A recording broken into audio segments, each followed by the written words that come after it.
introduce one of my closest friends. And not many of you know that she actually grew up in London. And that's why she finished her BA History Honors at the University of Bristol.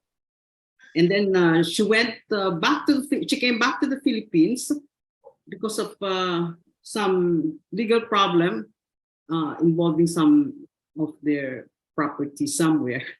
And she decided, because of that legal problem, to take up law. And that's where I first met her. I was already in fourth year law, and she came in as a freshman. Of course, that didn't end our friendship, because she also joined ACRA, and she was there from 1981 to 1992. And I would say those were the glory years of ACRA, so far as the two of us were concerned. But you know, even then, I already admired her, because she really had grit. She really wanted to fulfill her dreams. She wanted to be independent and achieve whatever she felt was right, even at that time. And you know, it was really a very difficult decision, which I was too scared to take also, to go on your own. But it wasn't a surprise that she really did very well, much better probably if she had stayed in ACRA, because she then became the champion of women and children. But she did this really, she really struggled for it, because at that time there was yet no law protecting women, and there were already this growing problem about child abuse. So one of the cases that she handled that really gained national prominence was the one against a congressman who was accused of statutory rape, and he was convicted and put in jail. But the other one that's really, really good for women is the second case that she handled, which also gained nationwide attention, and this is People versus Henosa. And that's where Katrina, for the first time in Philippine jurisprudence, was able to prove that there's such a thing as battered women syndrome. And a lot of cases, I guess, followed after that. But one offshoot was the passage of the Anti-Violence Against Women and Children Act because of that decision. Okay, and she did that single-handedly, that Henosa case. I'm very proud to say that I contributed a little by, what did I do there? I think I put fastener in the memorandum that Katrina made, because she was really doing it all alone, and I just stapled all the pages of that memorandum she submitted. Then after that, she zeroed in on children's rights protection, and that's where she got involved with the Children Protection Network. She's now a director of that, as well as a faculty. And one of the highlights of her work in connection with the protection of children is that the executive director of CPU was recently awarded the Ramon Magsaysay Award, especially for work concerning the setting up of CPUs all over the Philippines, of which Katrina is the one, behind everything that made this CPU network a success. And that she's been working for that since even, I think, 2000. And now it has so many CPUs all over the Philippines, in both public and private hospitals. She's also been director of other foundations, or chair of the Air Asia Foundation, and trustee of the Inter-Country Adoption Board.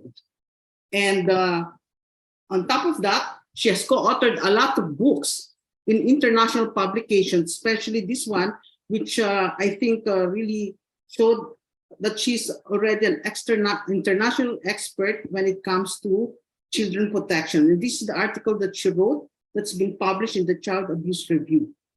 Competing Competency Enhancement Training for Philippine Family Court Judges and Personnel Handling Child Abuse. Okay? And she has also co-authored a lot of law books on family law, and she has received many awards. Some of those are there in that poster that we're seeing. I'd like to add that Katrina is not just an ordinary friend that you can have. Every time I think of her, I think of the movie Beaches, which is spelled Beaches. For many of her friends, including myself, Katrina is the wind beneath our wings. And that's all I can say.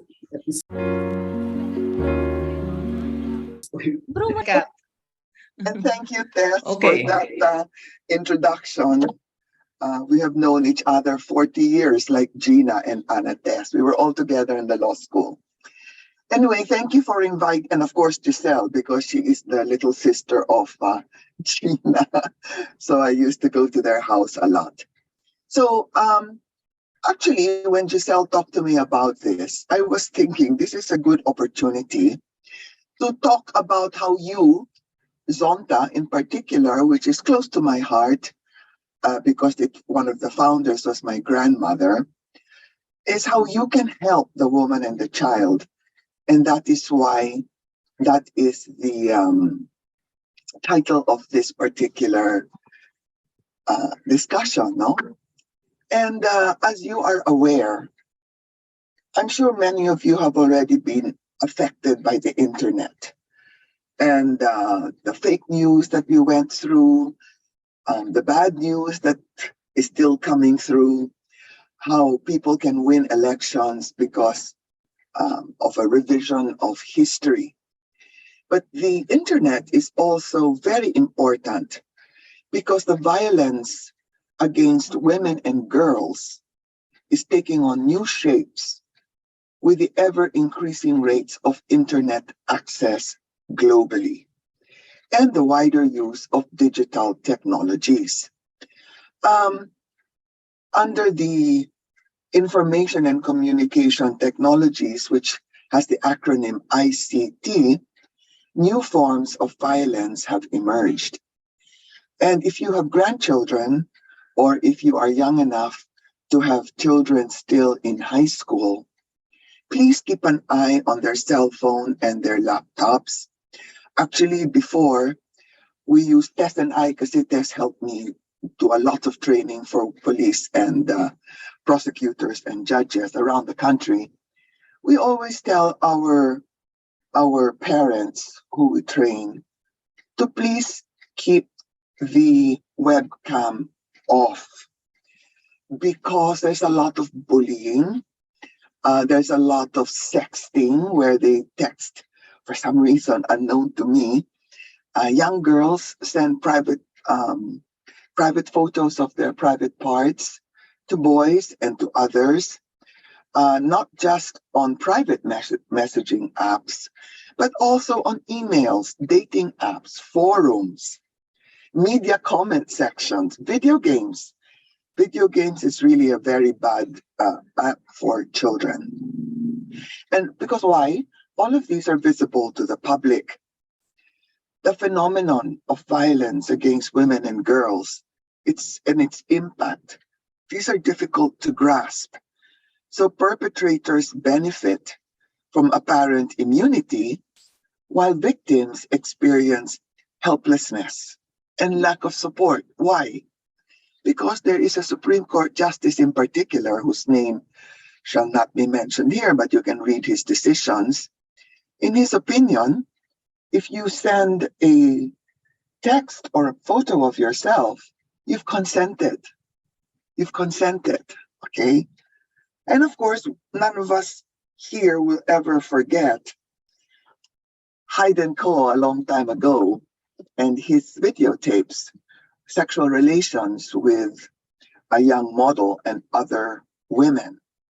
Now, he subsequently confessed to making the videotapes secretly, but not posting them on the internet. But as you and I know, they were posted, and it turns out much later during an interview, it turned out he was molested as a child.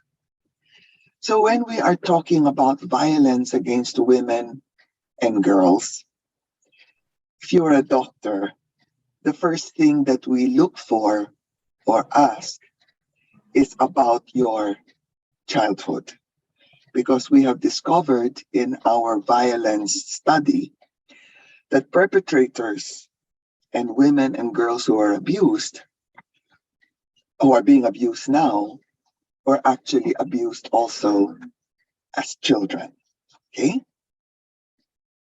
By the way, at any time, Gisela, if anyone wants to ask a question, just stop me, okay? Stop me. So how do we begin to help the woman?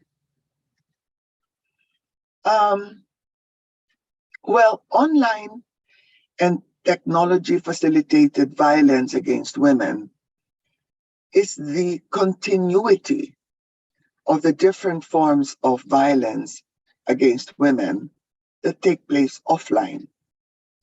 Most of the forms of online and technology-facilitated violence against women are existing crimes, but these are expanded, amplified, or generalized by the internet.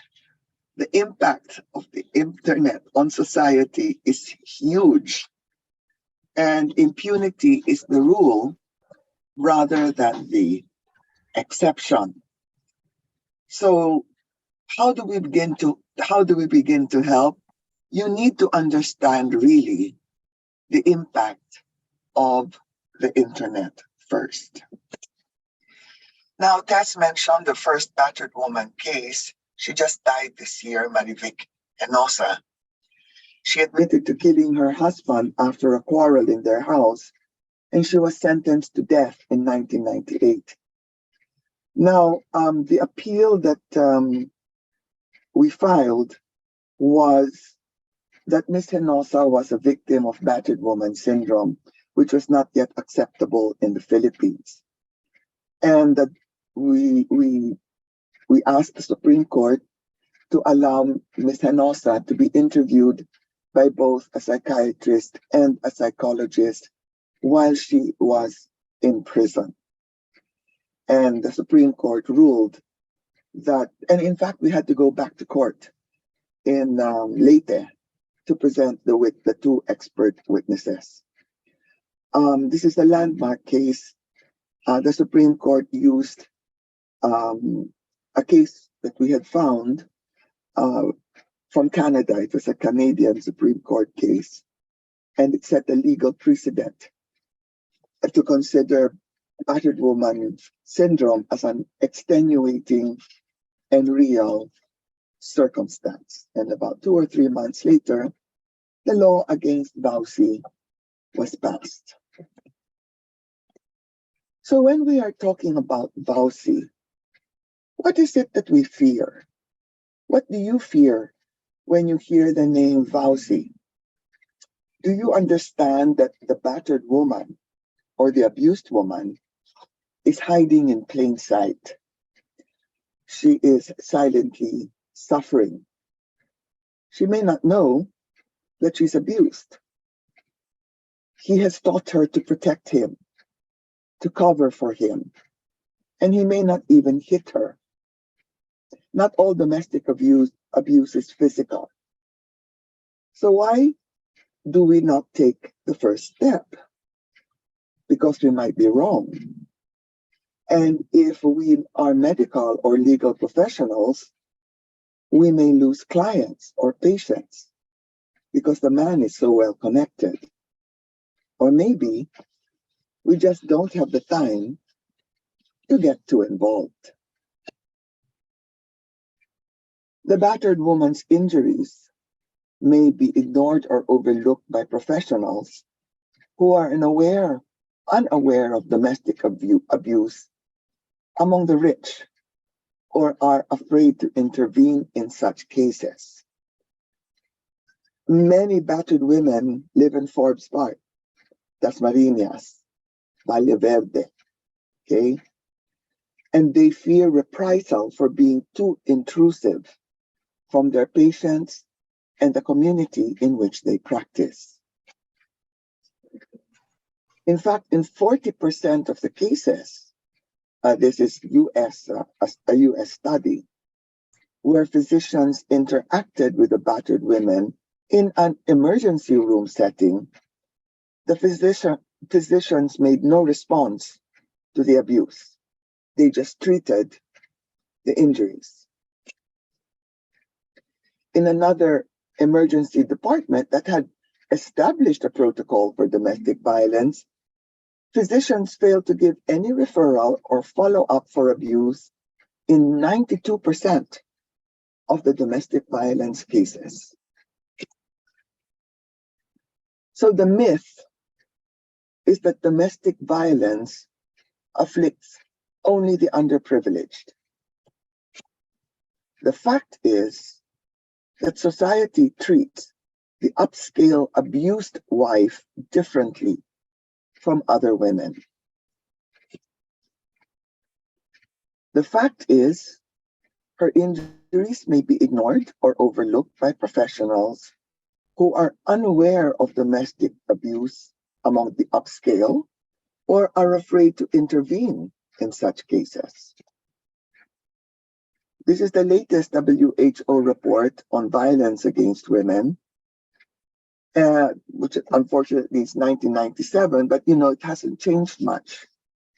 Homicide, serious physical injuries, unwanted pregnancies, STDs, mental health problems, and added healthcare costs are the effects of violence against women. It is clear, and we who are in this work, is that a lot of hypertension, cancer, cardiological problems are as a result of violence against the woman. And of course, for those who own businesses, and many women in Zonta do, you should start asking questions if a particular woman or employee is always absent or always asking for time off, because that is one of the points which alerts you that this woman is probably suffering from abuse at home. Now, in 2022, the global gender gap has been closed only by 68%.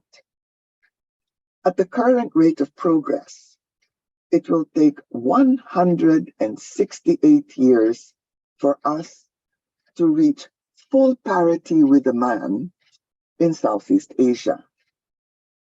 In the Philippines, we used to be ranked 7th in the Gender Gap Index.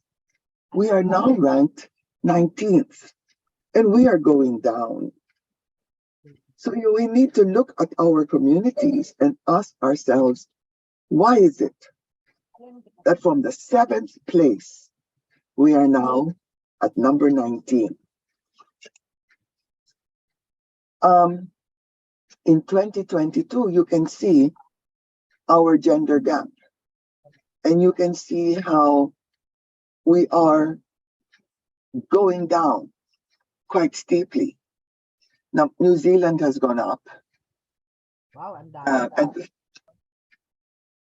did somebody ask me a question? No. In the Philippines, you can see we are ranked 16th only for economic participation and opportunity. For educational attainment, I'll show you what I'm reading so you can look at it yourself. For educational attainment,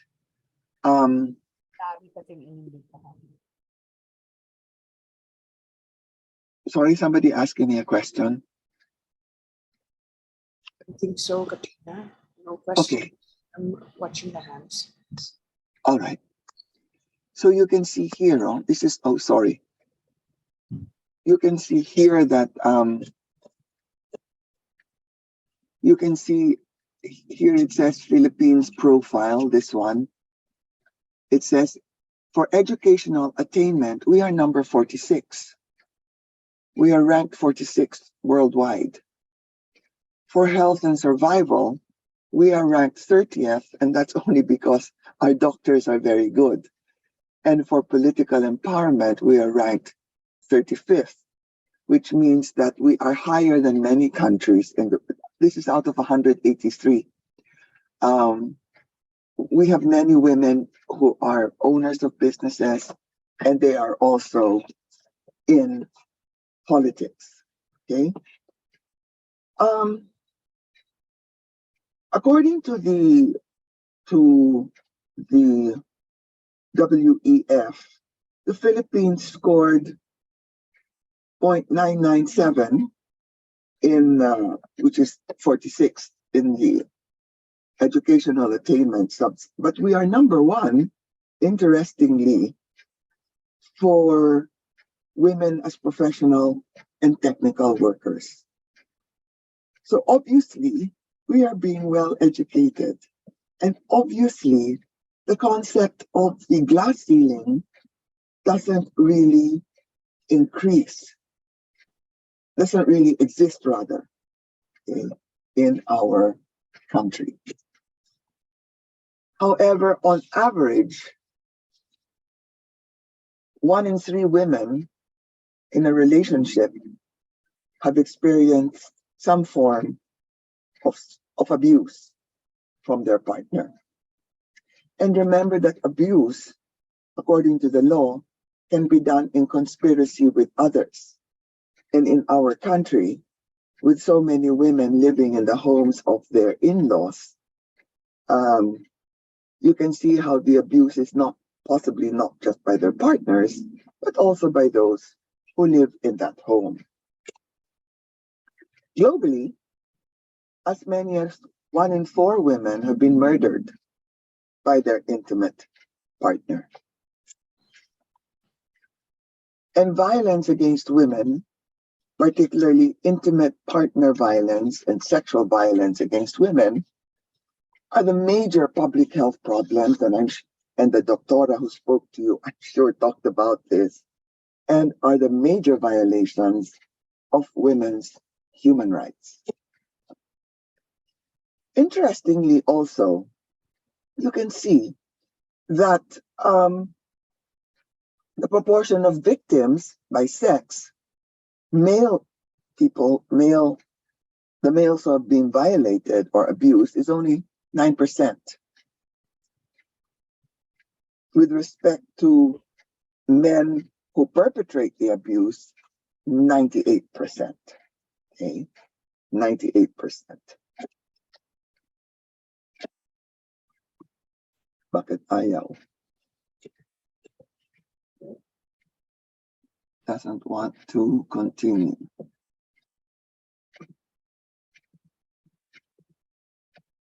There. So today we are over 15 million people, 1 to 1. Yet in only 1 year, only 45,000 women have reported abuse. Why is that?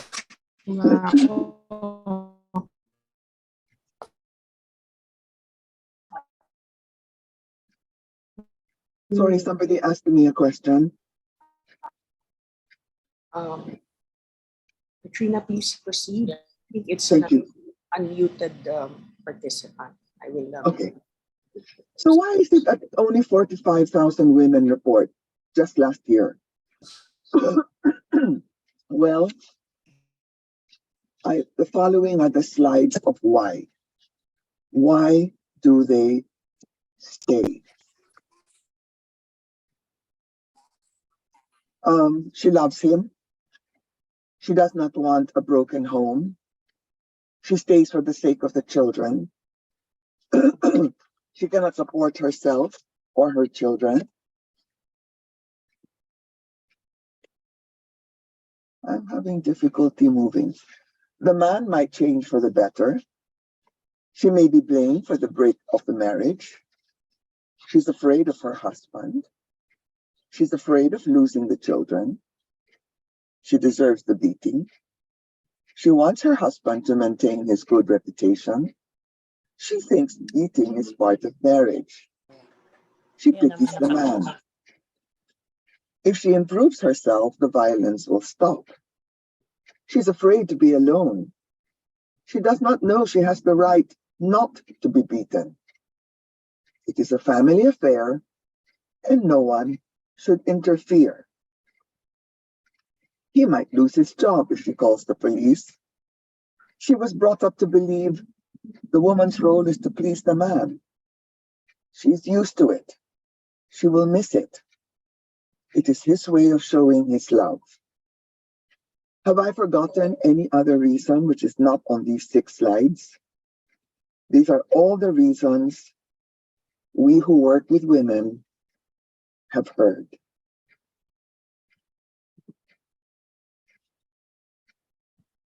We have also discovered that the upscale abused wife voices more attachment to her lifestyle, that she will not complain about the traumatic bonding with her abusive partner.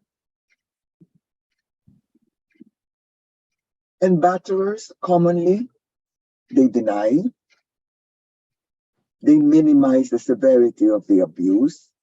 I just made her pitik. And they always blame the victim. She always serves me cold soup at night when I come home, when I come home after a long day. And they demonstrate the Jekyll and Hyde syndrome. And this is the cycle of violence. He always says it won't happen again.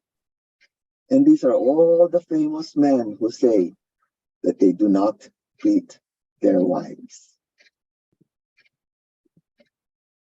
Take note, violence in the home usually escalates. Domestic violence is a crime, and women must start taking responsibility for their situation, for protecting themselves and their children. Well, who can help? Well, the abused woman herself, first and foremost, when she recognizes that she can no longer cope on her own and she seeks help. When she comes to you, do not be shocked, nor should you find it unthinkable that a woman of stature will open up about domestic abuse. If someone you know is being abused and you notice the injuries, be direct and ask her how she sustained them. Insist that she seek medical attention, even if her story seems weak. You know, I fell in the bathroom, I keep hitting my head on the shelf. Go with her to the doctor. If she is a close friend or relative, say, I think you are hiding something, and I am afraid for you.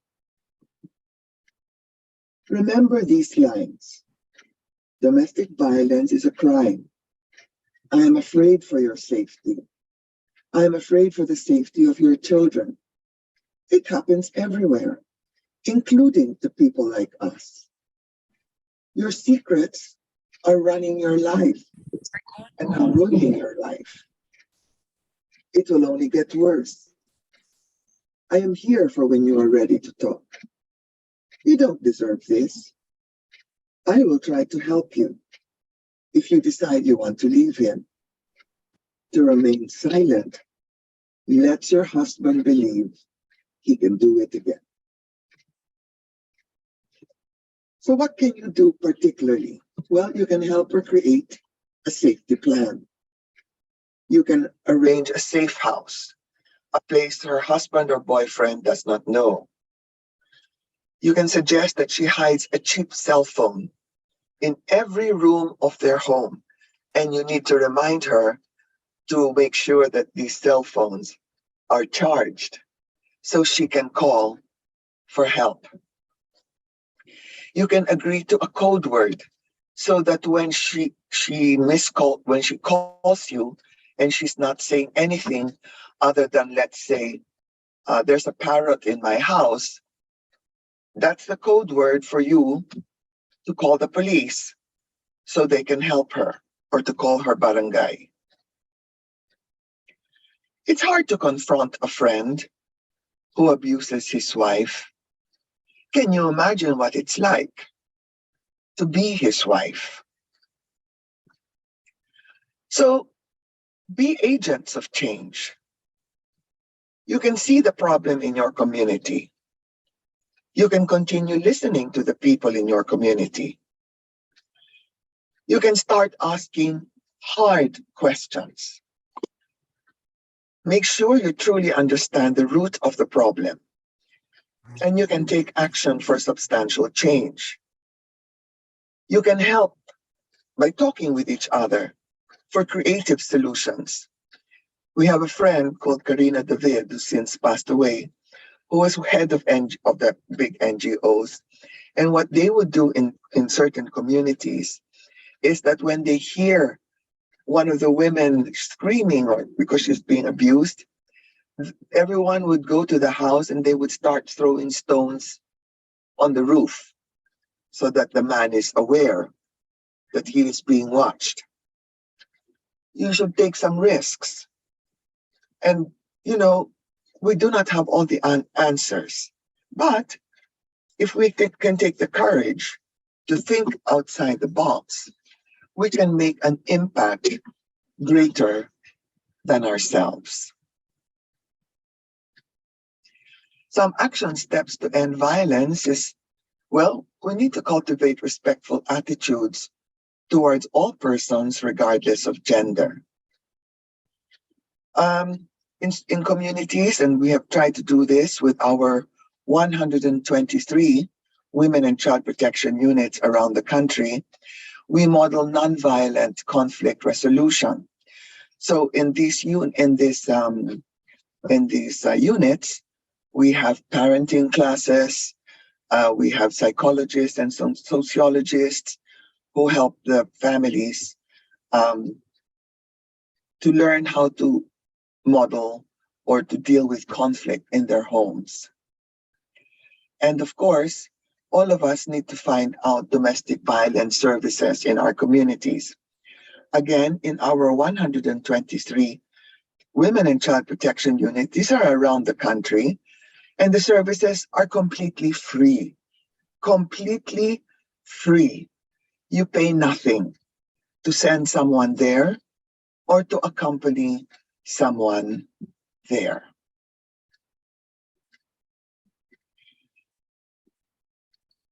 We are trying to work with DepEd. It's very difficult. We have a pilot project with a LGU of Valenzuela. Mayor Gatchalianis and his staff there in the LGU are absolutely fantastic. And they have we have a pilot program in their schools to include children's rights and women's rights in their curriculum. And really, it's time to speak out. There are many who do speak out against violence in media, in video games, and on the internet. So if you are on Twitter, which I think is going to get worse because of Elon Musk, or on Instagram, or on Facebook, or kung saan man kayo may social media accounts, really call on a person whom you think is being gender insensitive or is bullying somebody else. Call on it. Don't be afraid. Because we all want to grow old together like these two ladies and continue to go out to conquer. Thank you very much. Yeah. What is the Tagalog word for verbal violence? Naku, Mercy, ako pang tinatanong mo. That made me laugh, Kat. Baka marunong mo yung iba dyan, marunong. Kasi ang hirap to ask the wife and to tell the wife that verbal violence is wrong. Eh kung wala kang word for it. Di ba, Katrina? Yeah, yung tinatawagan ka ng gago, bobo, tanga. Say it like that, Mercy. Yung minumura ka ng Minumura araw-araw. ka, yan. Ah, Minumura ka ba? Pero Sa mura, yeah. sana we can invent a word that will mean verbal violence. Kasi I think that's the most common. Yeah. Yung Good idea, pinapahiya, Mercy. pinapahiya ka sa harap ng tao, verbal yun eh. Wala tayong word eh. There has to be. Yeah. Masakit na salita. Actually, is verbal abuse. Actually, verbal abuse would be literally it would be pang-aabuso, panalitang pang-aabuso. Oh, Yeah. maganda. I think that's how they call it in the prosecutor's office. Panalitang, ano yun? Pasalitang pang-aabuso. Oh, pasalitang pang-aabuso. Sobrang malalim. But I believe that's a literal translation, Mercy. Yeah, ito yun. Yeah. But yeah. you know what I will do? I will have it checked by other lawyers who do that, which is who go to court for that, and I'll let you know. But that is what it is. Pasalitang pang-aabuso is the literal translation. Pang-aapi sa pananalita. Oh, maganda. Chit, thank you. Spoken by the true Tagala from Laguna. Pang-aapi sa salita. Oh, ang ganda yun. Can I ask a question at this point? Kat, what about what can the family members do if they're the ones who witness this abuse, whether verbal or physical? Kasi isn't it the family should be the first line of defense or something? Well, normally when there's abuse in the home, all the other members in the family are also being abused. Because witnessing abuse is abuse itself.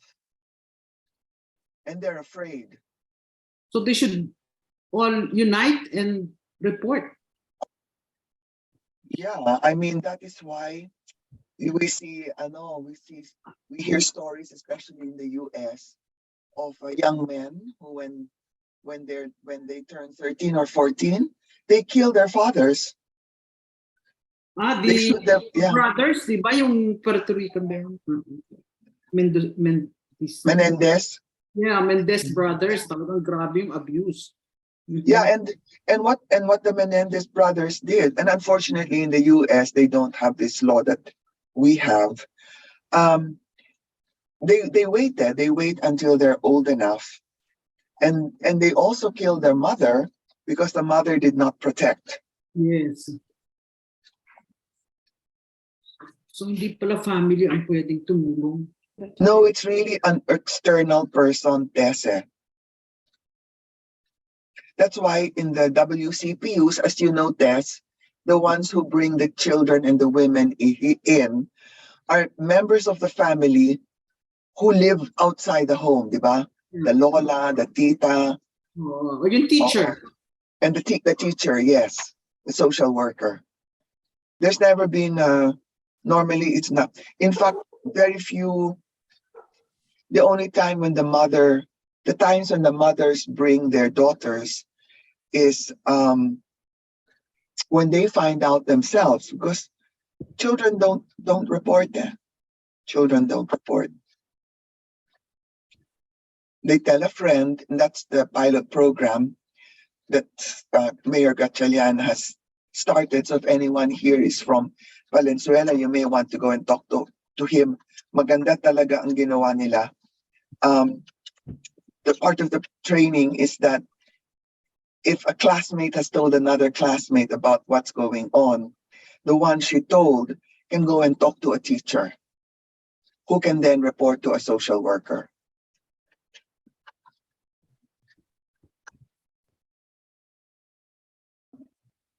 Okay. So are there any other questions? Gina? Yes. You're on mute, Gina.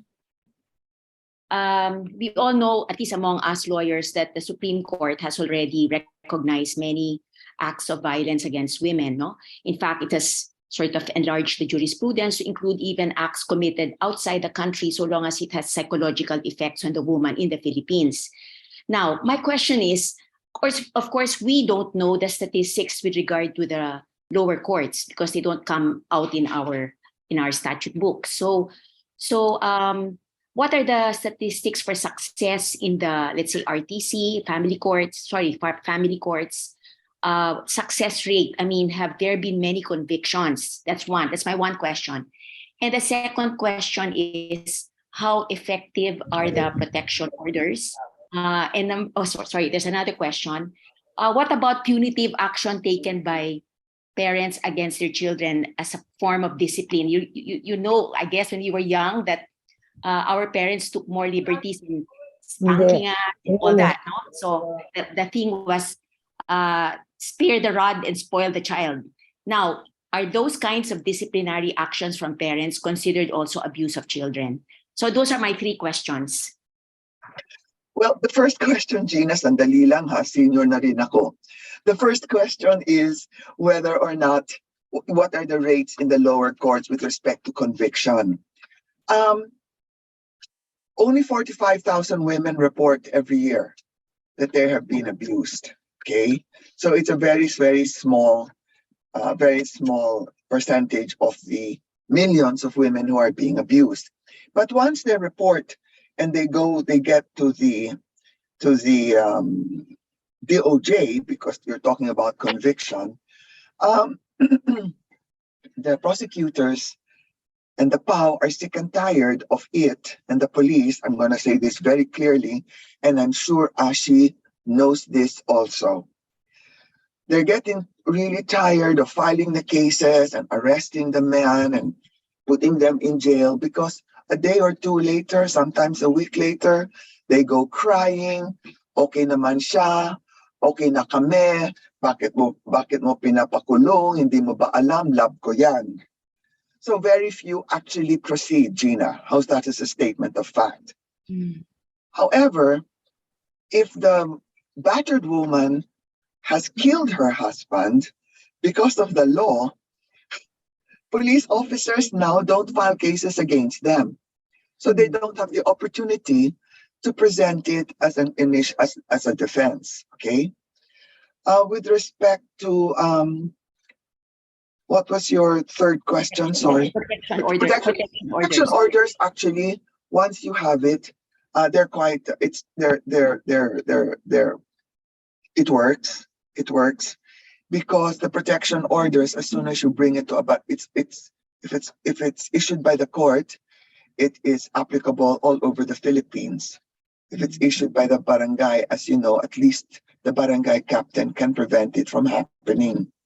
So if you can get a protection order, that's good. But as I'm telling you, the experience of prosecutors, POW, and police officers is that the woman herself returns. The woman herself returns. And that's why they think that the laws would be changed, although how it can be changed, it doesn't seem, is that the police, the prosecutors, and the POW, they want there to be a limited number of times only that you can keep asking for these protection orders. Okay. We have Ruby. Ruby has her hand raised. Hey, Anates, meron pa ako isang question. Kat, about the corporal punishment of children, physical I thought punishment. that's right. Okay, sorry. Today, Gina, corporal punishment is considered child abuse. Today. That's why all of our parents would have been in prison had they lived today. And in fact, as you know, in the civil code, diba, only those with special parental authority are allowed to impose corporal punishment, diba? Those with substitute are not allowed. But anyway, today, and they have not yet passed, there's a law which is pending and has been pending for some time with respect to corporate punishment. But Duterte vetoed it. Whether it will be refiled, I don't know. Okay. Thanks, Kat. Okay, thanks, Gina. Nice to see you. Ruby, please go ahead. And then Giselle. Hello, Ms. Legarda. Nice to meet you. This is Ruby from Canada. In your presentation, it caught my interest with regards to a case that you mentioned in the mid-1900s, I believe, of a woman that was sentenced to death. That was in the Philippines? Yes, her name is Marivic Henosa. People, you can Google people versus Marivic Henosa. Genosa. Okay. Yeah. Is that sentence still the law or is it practiced in the Philippines? No, Uh, we no in longer this we day no and longer age? we no longer have the death penalty in the Oh, thank Philippines. goodness. But you also mentioned that Canada, that piqued my interest, that Canada was involved in this. And what was the involvement? No, I found a Canadian case, Rex versus I think Laval, but it was a long time ago, no? Laval, yeah. Yeah, where the Supreme Court of the Court of Canada found battered woman syndrome in a woman who had killed her husband in Canada. Yes. All right. I thought, So I used okay. that. I used that in my pleadings. Thank you. Ruby, can I add that in fact the battered woman syndrome exculpates a woman who has killed her husband because she has been a battered woman. It's not a conviction, but you are exculpated from the crime that you committed because of the battered woman syndrome. The victim is always a victim. Yes. So That's, the woman never goes to jail and is not arrested. what is the practice there, Ms. Legarda, if the woman committed a heinous act of killing the husband or partner that was the abuser in the As I house said, or outside the house? and that's Because okay. if It you are doesn't outside matter. the house, you cannot be arrested. No, they should be arrested and they should be allowed to present a defense of battered woman syndrome. But Yeah. police officers, when they discover through their investigation that the woman had been battered, they don't arrest anymore. They don't arrest the woman anymore. Because it's a waste of their time Yeah. to go to the, yeah. Okay. Thank you very much, Ms. Legarda.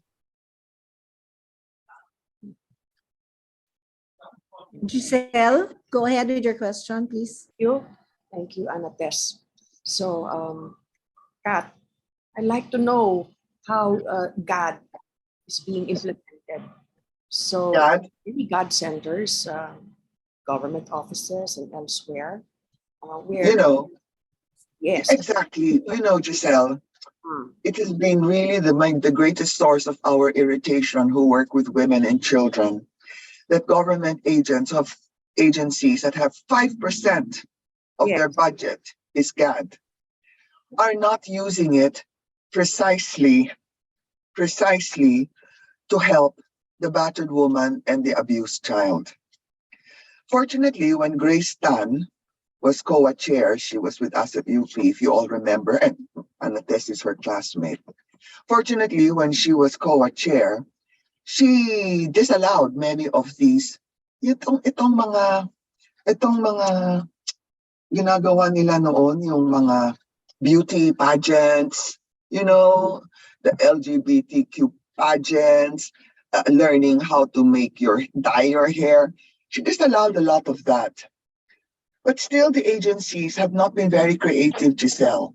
And I think maybe in UP we can start, Giselle. We have a very good gender office at UP, and I know that they are using the GAD budget of UP funds the gender office, which is excellent, and they really do very good work. There's a new young person, diba, si Nats Africa is the one there. But I think UP should lead the way, Giselle, because to help other agents. You know, you can, in fact, UP should be able to go to the agencies and offer, using their GAD budget, to put in creative solutions instead of stealing it or not using it, you know? Thank you, Kat. So that was under my office. Yes, it was. That's why it's, Women and Gender Studies Institute. that's right. Used to be women and women's studies only, and then gender was added precisely because the LGBT community wanted also protection for champions of their rights. So, I agree that UP should lead the way and showcase some of its successes in the university communities all over the country. But now that we mentioned the LGBT, I wanted to know whether there is also protection of the gays. So it's very well known that in grade schools and high schools, especially in boys' schools, even during the time of our husbands, the gays were actually abused. They were ridiculed and abused. So I think this is also an important issue that should be addressed, since we are advocating the protection of human rights, women's and children's rights. And we know that this other gender is also always abused. So Yes, mention that, Katrina. Giselle, just to advise you that if you know any LGBTQI person being abused, please have them report to the women's desk, because it's the women's desk who are trained. Do not report to an ordinary police officer. It ain't gonna work. Okay, so I think UP Women's and Gender Center, Studies Center should be advised on that, and you should work closely with them. Okay? Oh, I'll send her a text. All right. So my third question is related to the ASHI group. And we have here a group of 110,000 women in Luzon and parts of the Visayas. And Bad, their president, has organized the ASHI women into groups of 5 or 10 as support groups. And she has empowered many of them with a livelihood. Many of them are farmers, but she remembers to always give them lessons in character formation and values formation. So this situation where the husbands get the money that the women earn on the farm, go out and drink, become drunk, and then come home to abuse their wives and maybe some of the children. It's a reality, as I think you know very well. So in this setting, what would you suggest Mercy and ASHI can do further? Okay? Create a cooperative, Giselle. Yes. Create a cooperative. It's what Mercy has in effect is like a cooperative. And they paluwagan pa nga.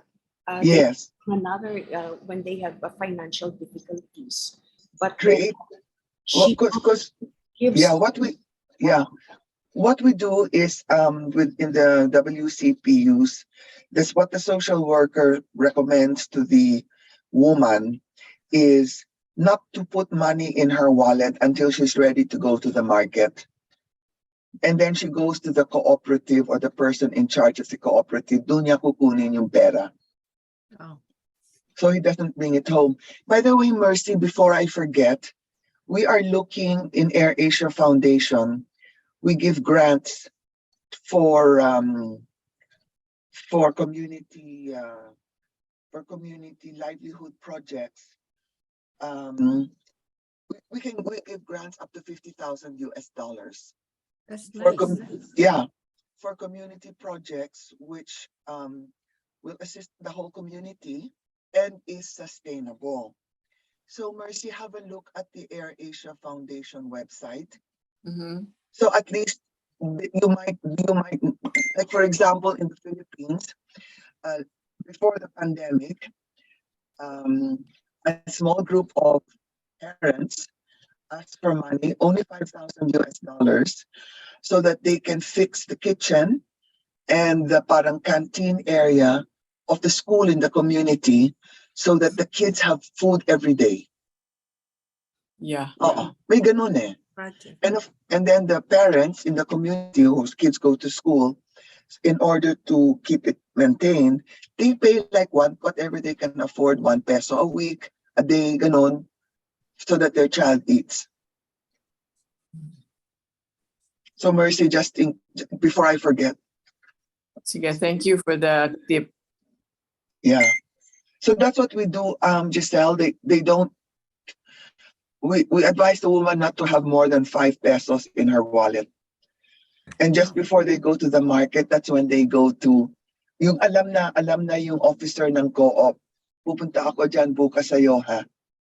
Para sa aking And Mercy, Kat, I think would be good for Mercy to know the CWCPUs in these provinces where we have Ashinanais. Hey, Mercy. Yeah. Okay. Note. For you to know where they are, Mercy, you look naman at the Child Protection Network website. All the 123 are there. Names, they're normally in government hospitals, but some are in LGUs, like Valenzuela has one, for example, in its LGU, and the contact number of the doctor and the social worker there. That's very helpful. Thank you, Katrina. Okay, Mercy. Do we have any other questions? You No, can post it in the Yes, chat. Noni is raising her hand. Okay, Noni. Sorry, I couldn't. Yes, Noni, please. Our AD. Yeah. Hi. Thank you, Attorney Legarda. It was really very informative discussions that you've rendered today. Now, assumptions, and I'm not a lawyer, but as area director of the Sunshines, how can we help aside from raising advocacy on Bausi? And can you please mention like other NGOs, their activities that, it can give us an idea on really how we can help this, battered wife or ang dami eh. In the recent forum I had with one of our clubs, akala ko pelikula lang.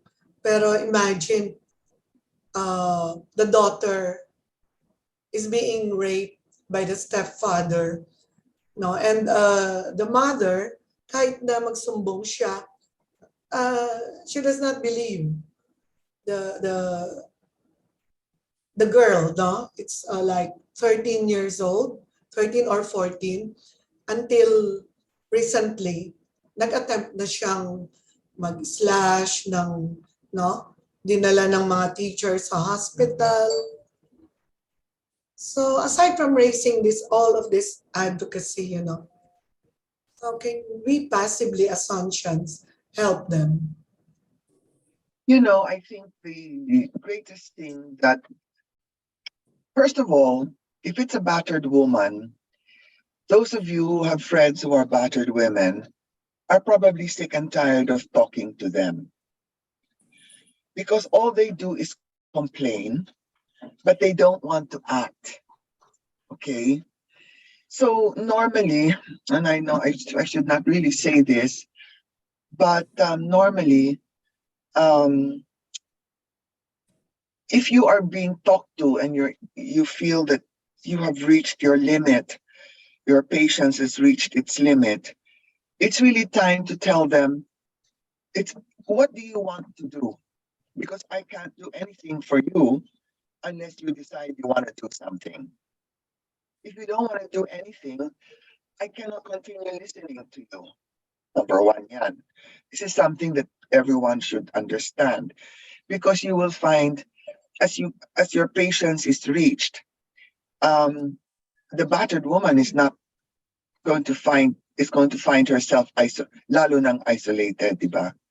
Number two, apart from awareness raising is fine. Actually, they know, so awareness raising has already reached, for me also, its limitations. Maybe it's time, Zonta, for example, can set up, like in the LGUs that they work with, can set up like a desk. They can go to the mayor's office, or to the SWD there, or to the PNP there, and set up a desk there and tell them, pag may nagsumbong sa inyo na ganito, padala mo naman dito. Ganun na lang. So that the battered woman knows that she has options, for example. Or, I don't recommend kasi setting up shelters. Mahal yun, Noni, eh. Mga shelters, mahal yung mga yan, eh. So maybe you should organize trainings of doctors, nurses, social workers, police officers, communities, train them. The last thing pala that I might forget to tell you is that, let me see if I can put it on our chat group.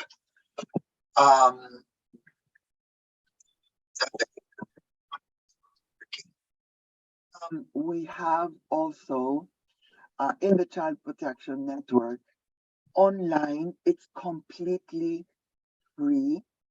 It's completely free. We have you may want, when you're doing your trainings or you're talking to people, sandali lang ha, hahanapin ko yung link. It's completely free, Noni. You just go online. In fact, the IBP, where we have signed a memorandum of agreement with the IBP, and we're meeting them. You can register on this course. It's a certificate program. So afterwards, you can. Sorry, I don't want to share screen. I'll put it on the chat. It's a certificate program. It's the 4 R's.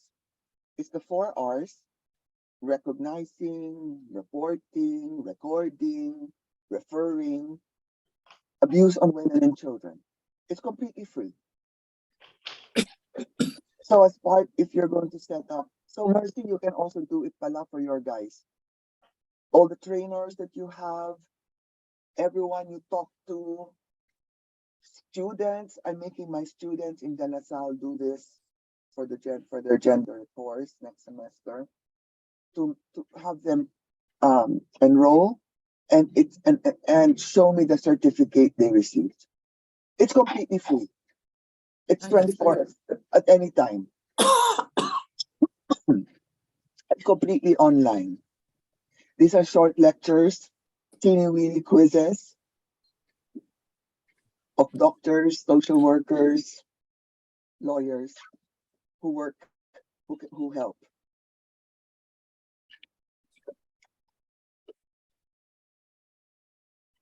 So Noni, that's my suggestion. Apart from awareness training, it's time, I think. Sandali. Thank you. Thank you so much, Attorney Legarda. So Kat has posted the site where we can register if you're interested for that course. It's in the chat. It's in the chat of this set. Yeah. Thank you. You can finish this in 2 hours, Anates. Okay. Oo. Sige. Have your kids do it. Anates, can I ask a question, Gina? Yes, of course. Kat, so the lawyers who help abused women and children, who funds their services? Is it funded by an international organization, by government, or by private organizations? I don't know. I did mine free. Huh? I don't know. I don't, I mean, normally it's PAO. Oh, okay.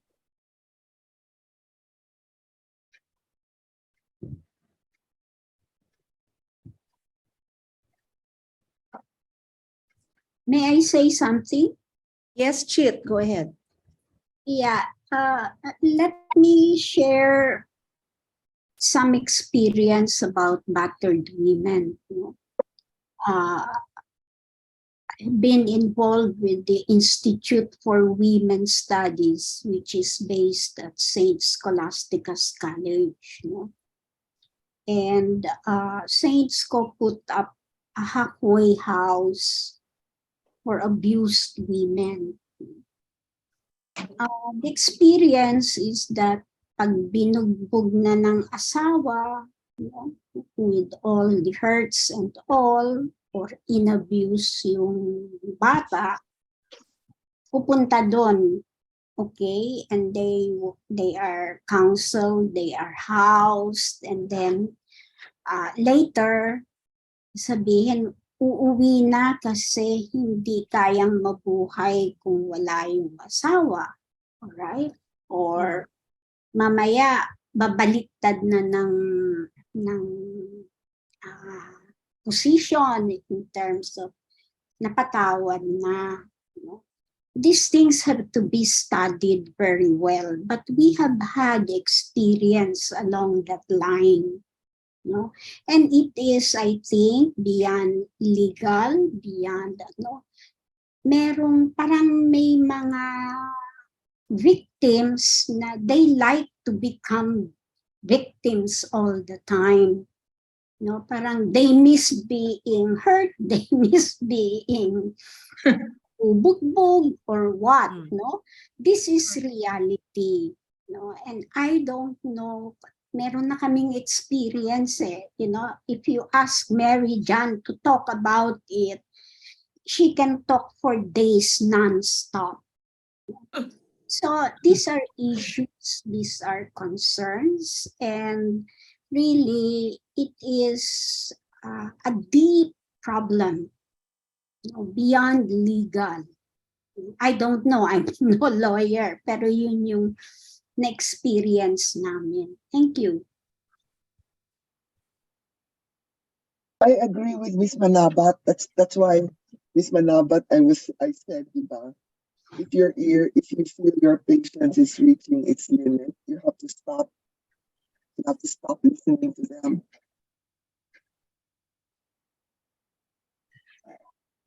Kung minsan masasawa ka masasawa ka kasi balik ng balik, And but nakakaawa. Pero paano 'yun kung balik ng balik, So minsan masasawa ka rin. Meron nga kami na-recruit na talagang abused, mentally na-apektuhan. Ginawa na namin parang office staff, pero talagang damage na yung tao, yung bata. And ano yun, meron ng psychologist, psychiatrist, wala na, destroyed na, damage, totally. Thank you. If I may add, Kat, I think it's really a cultural and sociological problem that must be addressed in early years in school. So, Dr. Pauline Alcar began her talk with a photo of malakas at maganda. So, it's in our culture. And male chauvinism pervades all aspects of our life to this day. So it has to be addressed at that level, and we should really support education about gender equality from the early years. Thank you.